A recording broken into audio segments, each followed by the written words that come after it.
Oke, halo semuanya, shalom. Yes, oke, kembali lagi bersama saya Mr. Bagas. Kita kembali ke pelajaran agama Kristen. Kita akan membahas bab sebelumnya. Kita waktu itu baru sampai bab 4. Kita terhenti dari bagian A sampai bagian B. Nah, sekarang kita akan melanjutkannya bagian C sampai bagian akhir, masih di pembahasan bab 4. Tapi sebelumnya saya mengucapkan selamat kepada anak-anak yang telah menempuh PTS dan selamat kalian telah mendapatkan hasil yang maksimal. Tapi saya nggak tahu nih hasilnya sudah maksimal atau belum ya. Tapi ya saya harap kalian benar-benar maksimal gitu. Jadi ya nggak ada yang nyontek, nggak ada yang lihat dari Google. Jadi menjawabnya sesuai dengan kemampuan kalian masing-masing seperti itu. Nah, jadi yang kami harapkan adalah bahwa dari PTS ini menjadi sebuah acuan kita melihat sudah sampai sejauh mana perkembangan si anak ini, apakah sudah memahaminya atau belum gitu. Jadi apakah anaknya benar-benar sudah bisa menguasai materi atau belum, seperti itu. Tidak perlu dihafal, yang penting dipahami. Nah, tetapi juga saya waktu mengambil soal pertanyaan PTS sampai bab 4, tapi bab 4 saya nggak semua gitu. Jadi ya cuma beberapa pertanyaan yang diambil dari bab 4, nggak sampai semuanya kan, karena memang kita bab 4 belum tuntas habis seperti itu. Nah, jadi sebelum kalian melanjutkan video ini, buat yang belum mandi silakan mandi dulu, buat yang belum sarapan silakan sarapan dahulu, buat yang belum makan silakan makan dulu, dan pokoknya kalian harus persiapkan segala-galanya. Kalian harus sudah siap, harus sudah mandi, harus sudah bersih, harus sudah makan, harus sudah rapi. Ya kalau nggak perlu pakai seragam lah kayak gitu. Jadi yang penting kalian rapih gitu. Ya jangan sampai kalian nontonnya nggak pakai baju gitu, terus di depan kipas angin, masuk angin yang ada kayak gitu. Nah, kita lanjutkan materi kita. Kalian persiapkan buku kalian, alat tulis, Alkitab, dan kita berdoa. Mari kita berdoa. Tuhan Yesus yang baik, terima kasih Tuhan atas karena kasih-Mu dan atas karena kebaikan-Mu Tuhan Yesus. Kami bisa sama-sama bernafas hari ini saat video ini tayang, dan anak-anak melihat video ini. Kau masih tetap memberkati kami Tuhan Yesus, dan Tuhan Yesus Kristus sertai kami dalam setiap pembelajaran agama ini, dan biarlah setiap apa yang saya sampaikan semuanya berasal daripada Engkau Tuhan Yesus, dan anak-anak dan Bi yang melihat video ini dan menyimaknya dengan baik dapat mengerti dan memahami setiap materi yang disampaikan. Ampunilah atas kesalahan kami dan dosa-dosa kami Tuhan. Kami berdoanya di dalam nama Tuhan Yesus. Amin. Oke, kita buka bukunya bab 4 di halaman bagian C ya, halaman 26. Ya, di sini perikopnya ini ada manusia yang memiliki iman dan pengharapan. Nah, ini tugas kalian nih. Baru kalian buka halaman udah nemu tugas ya. Tugasnya itu ini tugas 2 nomor 1. Nih, bandingkan dua buah cerita ini. Nanti kita akan membahas ceritanya, membandingkan, dan tuliskan nilai-nilai apakah yang dapat kamu teladani dalam kaitannya dengan iman dan pengharapan. Jadi setelah kamu baca, kamu pahami, terus apa yang kamu dapat teladani dari kisah ini, terus apa kaitannya dengan iman dan pengharapan. Contohnya kayak gini, contohnya ya. Jadi yang saya teladani dari kedua kisah ini yaitu bahwa kita tidak mudah putus asa kayak gitu. Jadi tetap pengharapan itu selalu ada dan selalu nyata gitu. Jadi kita jangan sampai cepat berputus asa dan hilang pengharapan gitu. Sama seperti cerita dokter ini dan cerita ada Sadrak Mesak dan Abednego, itu benar-benar sudah diambang batas gitu pilihannya. Mereka harus memilih kayak gitu. Nah, nanti kita akan bahas nih. Nah, pokoknya seperti itu.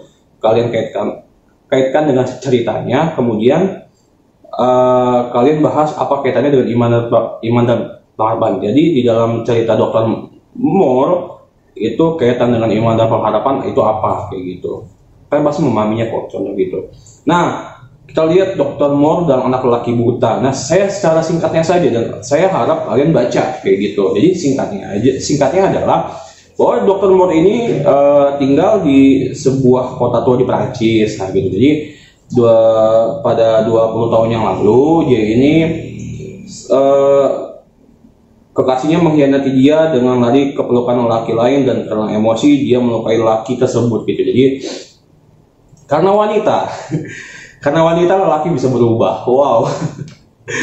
Ini beneran ternyata. Jadi karena wanita lelaki bisa berubah gitu, entah dalam keadaan dia disakiti atau bahkan entah dia dalam keadaan jatuh cinta kayak gitu kan. Bahkan di saat seseorang yang sedang jatuh cinta pun, lelaki dan sedang jatuh cinta, dia kepribadiannya bisa berubah 180 derajat. Kedua ini kenapa dibahas yang itu ya? Nah itu dia. Nah jadi karena dia telah menganiaya si cowoknya itu, ini akhirnya dia di penjara. Nah di penjara terus dia keluar bebas, dia dikucilkan dari masyarakat, dihina, padahal dia dulunya dokter, masih kuliah gitu, tapi karena dikhianati kekasihnya. Nah suatu ketika dia karena sudah banyak intimidasi sehingga dia berubah karakternya menjadi jahat. Akhirnya udahlah gue jahat sekalian lah gitu, akhirnya dia mencuri kayak gitu, karena memang sudah hilang pengharapan, lebih baik saya berbuat jahat sekalian. Nah hingga akhirnya dia merampok. Nah dia ingin merampok kayak gitu, merampok ke sebuah rumah, dan dia mencongkel. Pada saat dia mencongkel itu, nah tiba-tiba dia ketemu anak kecil kayak gitu. Anak kecilnya siapakah itu? Terus akhirnya dia kaget, terus dia jawab, saya adalah teman ayahmu gitu. Ini kejadiannya pada waktu pagi menjelang siang kayak gitu. Nah ketika ketika Moore ini melihat anak kecil ini kan ternyata dia buta, terus akhirnya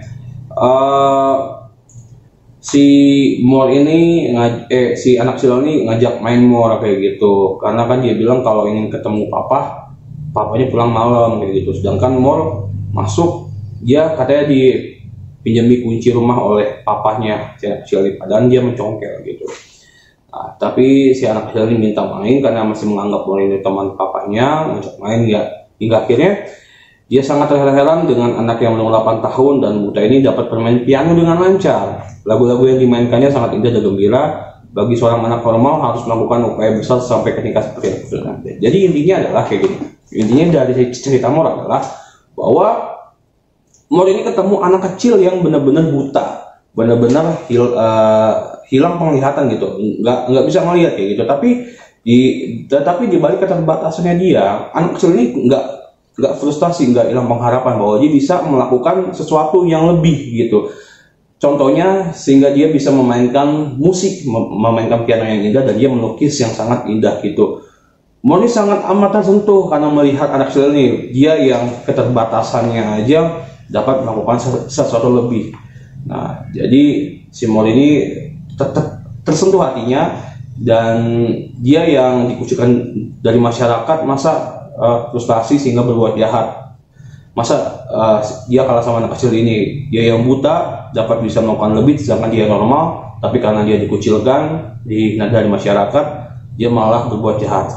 Akhirnya dia berubah saat disadarkan oleh anak kecil ini gitu. Lihat di halaman 28, lihat di refleksinya, perlu kalian garis bawah ini di paragraf kedua. Sedikit harapan mungkin dapat menyembuhkan seorang yang putus asa, atau bahkan dapat mengubah nasib kehidupan seseorang atau kehidupan banyak orang. Jadi jika kalian mengalami hilang pengharapan, gue nggak bisa ini, gue nggak bisa itu gitu, tetapi kalian melihat seseorang yang memiliki keterbatasan dapat melihat lebih, dapat melakukan lebih kayak gitu, kalian termotivasi, terpacu, dia aja bisa kayak gitu. Kenapa saya yang normal, saya baru diginin aja, masa saya langsung ngedown gitu, saya langsung hopeless gitu, saya harus bangkit gitu, saya harus bisa seperti dia kayak gitu. Ya contohnya kayak gini lah, misalkan kalian yang hidupnya serba kecukupan, punya handphone bagus, punya orang tua dulunya kerja, pokoknya berkat rezeki cukup kayak gitu, terus kalian minder kayak gitu, kalian nggak bisa apa-apa kayak gitu. Sedangkan dia yang nggak punya apa-apa tapi dia bisa apa-apa, dia bisa main musik gitu, terus kalian minder, kok dia yang nggak punya apa-apa, keluarganya kurang tapi dia punya kemampuan lebih. Saya punya kemampuan, saya punya ekonomi, maksudnya berkat yang cukup, tapi saya nggak punya kemampuan apa-apa, masa saya kalah gitu. Jadi menjadi sebuah motivasi kayak gitu. Bukannya jadi sebuah ide, tapi jadi sebuah motivasi kalian. Saya harus bisa kayak gitu. Jika dia bisa dengan yang seadanya, tetapi dia bisa memainkan alat musik, terus saya yang berkecukupan masa nggak bisa, akhirnya beli alat musik, belajar kayak gitu. Jadi ya harus tetap punya motivasi gitu, harus tetap punya pengharapan di balik kekecewaan. Contohnya kan kayak keluarga gua kayak gini, kurang mampu, terus orang tua gua kayak gini, kayak gitu. Ternyata kalau kalian melihat ke bawah lagi, itu ada anak-anak pemulung, anak-anak yang kurang mampu, bahkan dia sampai kuliah di luar negeri karena hasil beasiswa, otaknya dipakai pinter. Jadi mereka yang berkekurangan tuh, mereka berpikirnya tuh bahwa gue ini susah, gue ini berkekurangan, tetapi gue nggak mau jadikan kekurangan dan kesusahan ini menjadi batasan buat gue untuk lebih maju. Hingga akhirnya dia nggak mau karena kekurangan ini menjadi hambatan. Pokoknya karena kekurangan ini gue harus jadi lebih maju gitu. Jadi karena kekurangan ini kita harus bisa lebih maju, bukan karena kekurangan ini yang membatasi, tapi karena kekurangan inilah yang membuat kita harus lebih maju kayak gitu. Nah, itu dicontoh Dr. Moore, dan sekarang dicontoh Daniel dan kawan-kawan. Nah, ini jadi intinya Sadrak, Mesak dan Abednego ini adalah tiga orang sahabat yang ini, pokoknya ada Daniel, Hananya, Misael, dan Azaria. Ini yang pernah saya tuliskan. Ini dari orang Yehuda ya. Nah, ini yang pernah saya bikin soal PTS. Nama lain dari Sadrak, Mesak dan Abednego adalah Hananya, Misael, dan Azaria. Nah, ini adalah orang-orang yang hebat dan orang-orang pilihan di Babel kayak gitu. Nah, suatu ketika raja membuat patung, dan peraturannya adalah semua rakyatnya harus menyembah patung ini. Tapi Sadrak, Mesak dan Abednego nggak mau nih, karena bagi orang-orang yang tidak beriman kepada Allah Israel, karena mereka sudah terbiasa sujud menyembah kepada patung. Tapi sangat sulit bagi Sadrak, Mesak dan Abednego bila mereka menyembah, karena mereka akan melanggar perintah Allah. Jadi kalau mereka sujud menyembah, apapun resikonya, kalau kalian sujud, kalian sudah melanggar. Pokoknya Sadrak, Mesak dan Abednego ini dia sedikit pun nggak mau melanggar perintah Allah kayak gitu. Meskipun sebenarnya kita bisa aja mikir, udahlah Tuhan mengerti kok kayak gitu. Tapi dalam situasi kepepet itu pun kita harus tetap memakai hikmat. Kalau kita mengambil langkah itu, Tuhan mengerti kok gitu, tapi Tuhan mengerti, terus habis itu kita mengambil langkah yang salah itu, ingat Tuhan itu tidak berkompromi. Jika iya katakan iya, jika tidak katakan tidak kayak gitu. Jadi kalau kalian berkompromi dengan yang namanya Tuhan, itu kalian namanya memanipulasi, memainkan hukum Tuhan. Hukum Tuhan itu kan tegas kayak gitu. Kalau A gitu. Jadi kalau kalian sujud, dosa ya dosa, murtad kayak gitu. Jadi Tuhan nggak suka. Lebih baik mati sekalian, tetapi tetap cek pada Yesus daripada harus sujud terus besoknya aman. Itu hidup dalam keterlingkupan dosa kayak gitu. Jadi merasa bersalah, merasa apa kayak gitu. Itu yang orang sudah dekat sama Tuhan. Tapi kalau orang yang jauh sama Tuhan, mereka sering banget yang namanya kompromi dengan dosa. Udahlah, Tuhan mengerti ini, udah besok gua doa tobat lagi gitu, terus habis itu ngakuin lagi kayak gitu. Itu orang-orang yang di luar sana banyak yang kayak gitu. Jadi ya buat kalian yang sudah percaya mengenal sama Yesus, jangan pernah berkompromi kayak gitu. Jadi si Sadrak, Mesak dan Abednego ini tetap berpegang teguh bahwa saya tetap tidak akan sujud menyembah patung. Apapun konsekuensinya, jika Allah saya hidup, maksudnya gini, jika mereka dibuang ke dalam api, mereka yakin, ini pokoknya ada bacaannya, jika Allah kami yang kami puja dan sembah sanggup melepaskan kami, maka Ia akan melepaskan kami dari perapian yang menyala itu dan dari dalam tangan Raja. Tapi seandainya Tidak hendaklah Tuanku mengetahui ya raja bahwa kami tidak akan memuja dewa Tuanku dan tidak akan menyembah patung emas yang Tuhan dirikan, kayak gitu. Seandainya pun tidak gitu, tapi mereka tetap tidak menyembah patung itu. Oke, nah itulah jadi dampak hidup beriman dan berpengharapan ini. Nah ini kan ada, bisa dilihat di halaman 30, bagaimana iman dan pengharapan dapat bertumbuh. Iman dan pengharapan tidak secara otomatis bertumbuh ya. Laksana tumbuhan ia membutuhkan pupuk untuk bertumbuh, yaitu ibadah, berdoa, dan membaca kitab secara teratur dan terarah. Mintalah Roh Kudus membantu menerangi akal budimu supaya dapat memahami isi Alkitab dengan baik. Kamu membutuhkan bimbingan dalam memahami isi Alkitab. Kamu dapat membaca kitab secara pribadi dan mengikuti kelompok pemahaman Alkitab, dan kamu dapat minta bimbingan dari pendeta, majelis, jemaat, ataupun orang tua kamu. Nah, ini sudah pernah kalian lakukan. Jadi ini bukan tugasnya tadi yang udah jawab tuh. Nah, lihat di halaman 31. Nah, nih tanda-tandanya kalau kalian sudah hidup beriman dan berpengharapan. Jadi tandanya itu kalian bisa koreksi sendiri ya. Tidak mengandalkan diri sendiri, tapi mengandalkan Tuhan. Bahkan dalam situasi sesuai apapun, bahkan dalam saat ujian tuh, gak mau nyontek gitu. Bagus tuh. Dia orangnya setia gitu. Dia orangnya taat, sanggup bersukacita dalam kesesakan. Jadi meskipun dia tetap dalam penderitaan, dia tetap bersukacita. Sanggup bertahan dalam penderitaan. Untuk bertahan dia kagak godah. Jadi kayak gue dilema, depresi, lebih baik gue kabur dari rumah, lebih baik gue mati. Jangan. Berani bersaksi. Nah, terus percaya segala sesuatu. Nah, memiliki pendirian yang teguh, tidak mudah berpengaruh, memiliki keyakinan yang kokoh, tidak menyesali kemalangan, memiliki sikap hati yang benar, tegar di dalam persoalan, berani menanggung resiko, tidak menghapus asa, dan terakhir berpegang teguh pada janji Allah, kayak gitu. Nah, ini di Nabi Yeremia pernah menulis, diberkatilah orang yang mengandalkan Tuhan, yang menaruh harapannya pada Tuhan.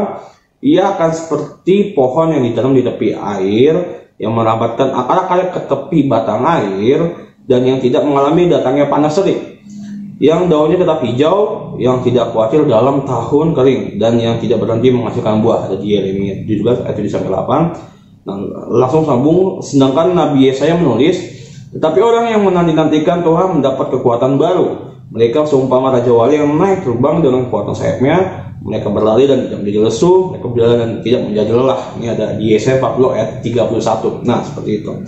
Nah, orang yang berharap kepada Tuhan tidak akan ditelantarkan, sebab ialah Bapa kita, pencipta, pemelihara, dan bernama kita. Apakah yang dijanjikan Tuhan kepada orang yang berharap padanya ini? Janji Tuhan kepada orang yang berharap. Janjinya, jadi kalau kita sudah berharap sama Tuhan Yesus, janjinya adalah Tuhan akan membuat orang ini tidak akan kecewa. Terus yang kedua, tidak akan dipermalukan gitu. Jadi jika kita sudah berharap sama Tuhan nggak akan ngecewain kita. Tuhan nggak akan mempermalukan kita. Dan kita selalu akan memperoleh pertolongannya dan memperoleh pembelaannya gitu. Memperoleh berkat-berkatnya diberkati itu. Memiliki jaminan hidup kekal, memperoleh kekuatan, memperoleh penghiburan, akan mendapat kemerdekaan dari perbudakan, kebinasaan, dan sebagainya. Banyak sekali berkat yang kalian dapatkan jika kalian berharap sama Tuhan Yesus. Nah, ini tugas selanjutnya adalah setelah mempelajari dampak dari beriman dan berpengharapan, sekarang kamu dapat menilai diri kamu sendiri. Apakah kamu memiliki iman dan pengharapan? Tuliskan tanda di checklist kalau kamu sudah memilikinya. Terus kalau kamu belum, ya tanda silang kayak gitu. Nah, ini ada tabelnya. Kalian nanti di checklist atau di silang jika kalian sudah memilikinya atau belum. Ya, terus kalau lebih banyak silangnya, berarti kalian harus banyak berintrospeksi diri kayak gitu. Nah, ini kalian langsung kerjakan di buku saja. Nanti jika sudah selesai, di foto kirim ke saya. Jangan lupa harus ada tanda tangan orang tuanya dan nggak boleh dihubungi supaya orang tua kamu melihat nih. Wow, jadi ini menjadi sifat. Jadi evaluasi untuk orang tua. Ini anaknya di dalam tugas agama nih ada evaluasi. Jadi kalau kan dilihat orang tuanya, terus misalkan kalau ada yang kali tiba-tiba kalian checklist sendiri, terus mama kalian menilai, kamu belum buat baik kayak gini kok main checklist aja kayak gitu. Terus mama kamu mau tanda tangan, salah nih, mama masih nilai kamu masih belum ini. Jangan langsung, udah tanda tangan aja, udah apa mah, gak usah dilihat tanda tangan aja, malu. Nah, itu jangan tuh. Nah, langsung sambung ke refleksi. Setelah memahami makna beriman dan berpengharapan serta dampak hidup beriman dan berpengharapan, kini kamu dapat menulis refleksi pendek mengenai diri kamu. Gitu. Apakah kamu memiliki iman dan pengharapan? Apakah arti beriman dan pengharapan dalam hidup kamu sebagai remaja SMP kelas 8? Nah, kamu tidak perlu menjadi seperti Daniel ataupun Dr. Moore dan Kay. Tetapi paling tidak kamu memiliki beberapa indikator sebagai orang beriman dan berpengharapan. Tulis refleksi kamu dengan jujur. Ini tugas ketiga kamu nih. Di usia kamu sebagai remaja ada banyak tantangan yang harus kamu hadapi. Terkadang kamu mampu menghadapinya dan mungkin terkadang kamu kalah dan menyerah ataupun ragu bahkan putus asa. Kamu dapat menceritakannya dalam refleksi satu halaman. Kamu tulis dalam satu halaman. Kemudian pada guru dan untuk akan memilih beberapa karya yang akan dibaca. Enggak saya bacakan. Ya pokoknya saya lihat ya. Saya baca buat saya sendiri, enggak saya baca terus saya rekam. Nah, ingat ya, ini tugas ketiganya. Apakah kamu memiliki iman dan pengharapan? Apakah arti beriman dan berpengharapan dalam hidup kamu sebagai remaja SMP kelas 8? Ya, tulis dalam satu halaman. Refleksi kalian tuh. Rangkuman, salah satu ciri manusia yang dipanggil untuk menjadi murid Tuhan Yesus adalah beriman dan berpengharapan. Iman dan pengharapan laksana mesin yang akan menghidupkan perjalanan hidup kamu supaya kamu bertumbuh dalam iman dan pengharapan. Maka kamu membutuhkan bimbingan dan arahan dari Allah melalui ibadah, berdoa, dan membaca kitab secara terus setiap hari. Ya, ini evaluasinya pun bisa kalian buat sendiri dan ini sudah maksudnya sudah pernah dikerjakan. Oke, cukup sekian pembahasan dari saya. Ini tugas-tugas dari saya. Selamat mengerjakan. Mari kita berdoa. Tuhan Yesus yang baik, terima kasih Tuhan, kami sudah selesai belajar dan biar kali siap anak-anak yang sudah menyimak video ini dapat mengerti dan memahaminya. Dan Tuhan Yesus, Engkau memberkati anak-anak SMP dan B dan keluarganya Tuhan Yesus. Engkau memberkati sekolah ini juga Tuhan Yesus. Ampunilah atas setiap kesalahan kami dan dosa-dosa kami Tuhan. Kami berdoanya di dalam nama Yesus. Amin. Oke, cukup sekian dan terima kasih pembahasan dari saya. Tuhan Yesus memberkati.